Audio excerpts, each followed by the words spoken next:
દિવસ મોટું અને પતલું જંગલના રસ્તે ફરી રહ્યા હતા. મોટુને બહુ જ ભૂખ લાગી હતી.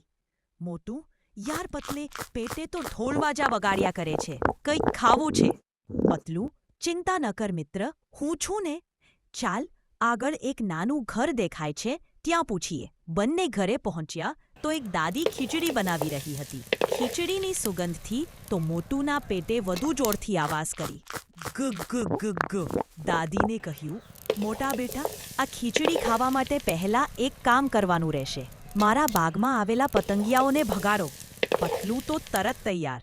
તે ધીમે ધીમે પતંગિયાઓને ભગાડવા લાગ્યો. પણ મોટું, તે તો સુગંધથી જ લલચાઈ ગયો હતો. જેમ પતલું પાછું વળ્યો, તેને જોયું કે મોટુએ તો વિચાર્યા વગર જ આખી ખીચડી ખાઈ નાખી. પતલું ચીડાયેલી અવાજે, અરે મારે માટે શું છોડ્યું? મોટું, અરે થોડું ધૂંધું તો છે આ હાંડીની તળિયે. પતલું ગુસ્સે થયો, પણ જ્યારે મોટું હસ્યો ત્યારે તે હસી ન રોકી શક્યો. દાદીએ પણ હસીને બીજી હાંડી મૂકી અને બંને મિત્રોને ગરમ ગરમ ખીચડી આપી. બંને પેટ ભરીને બોલ્યા,